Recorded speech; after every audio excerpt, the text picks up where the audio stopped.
Hi everyone, welcome back. What happens if we're doing common factors but there's a negative at the front? So how does it affect the question?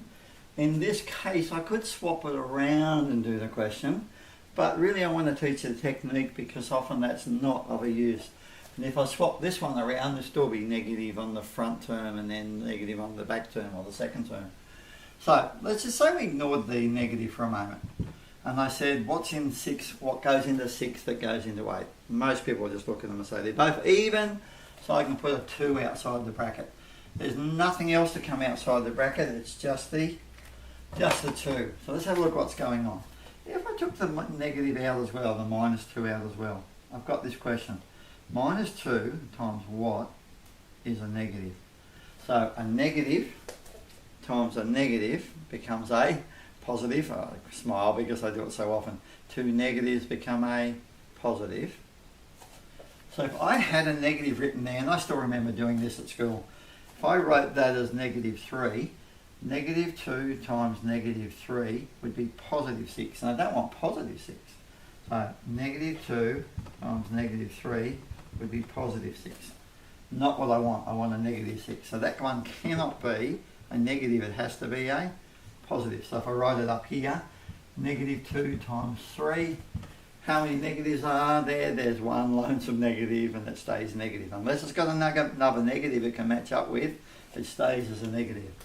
Now we also need the x. Now the big one. This is what I really remember at school. 2 watts are 8, that was easy. I put my 4 in.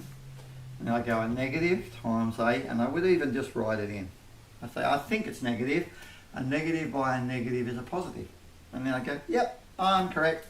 Nice easy question. That would go to multiply there, remember. So if we double check, minus 2 by 3 is minus 6 or negative 6 with an x.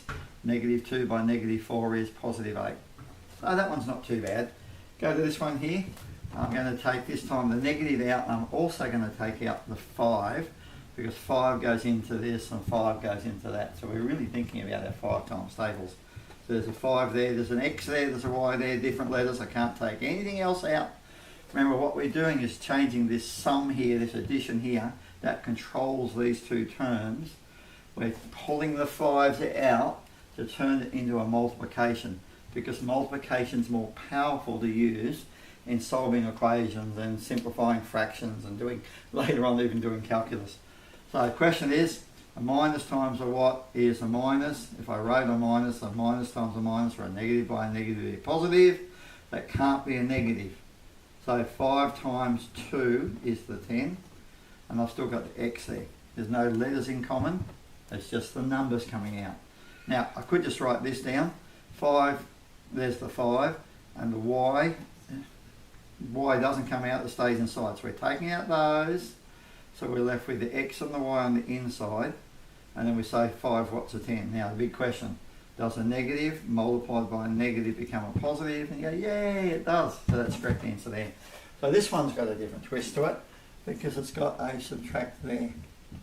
So what's it going to do to the question? It's going to change what's in the bracket. So let's have a look as well. If I look at these numbers again, I've got a 9 and a 6, so we're talking about the 3 times tables. Keep nagging about it. 3 times tables really stop a lot of people from getting answers correct. So there's a minus here. I'm just going to take out the minus to start with, and I know that's a multiple of 3. That's a multiple of 3. So 3 goes into both of them. So I put the 3 there.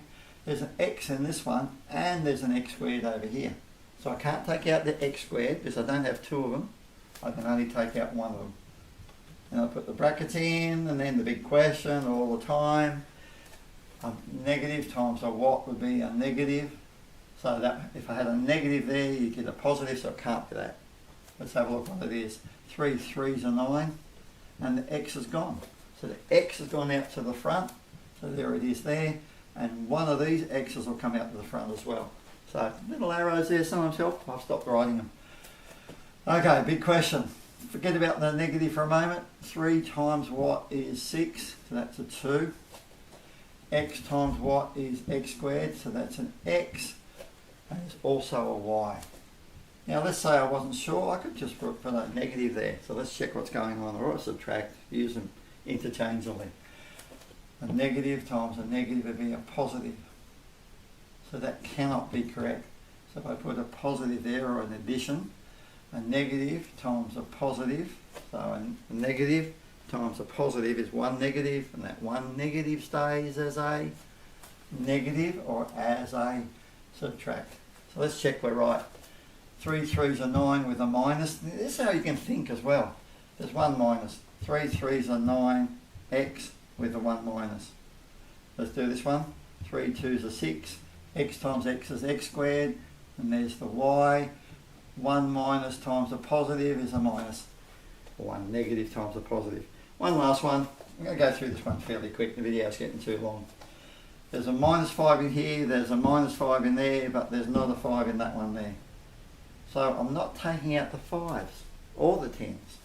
So I'm going to take out the minus. There's an m in all of them. There's an n in all of them. And some of them have more m's and more n's. So there's an m and an n. So what's left over? Oh, I'm going to try to do this a bit quicker. The m and the n and the minus are gone. So that leaves us with a 5. The m and the n are gone. But there's an extra m there. Now, I still need the 10, and if I put a minus there and double check myself, minus times a minus would be a positive, so I can't do that, it's got to be that. So then I've got a negative times a positive would be a negative. Last one, and I took the m outside, I could tick it off and say the m's gone, and the n, one of the n's gone, but not both of them. So this one still has an n left behind. So if I take out, here's another way to think about it. If I take out the negative, I'm left with a positive, if it works for your brain. Now you could check a negative times a positive is a negative. There's the question done. Let's double check it. So it's 5mn with a minus.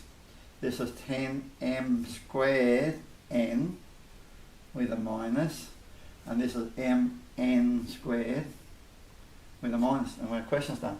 Oh, that's enough. We can keep going on and on. I can make up crazy questions. Maybe I will another time. Hope you're enjoying them. If you are, just let your friends know.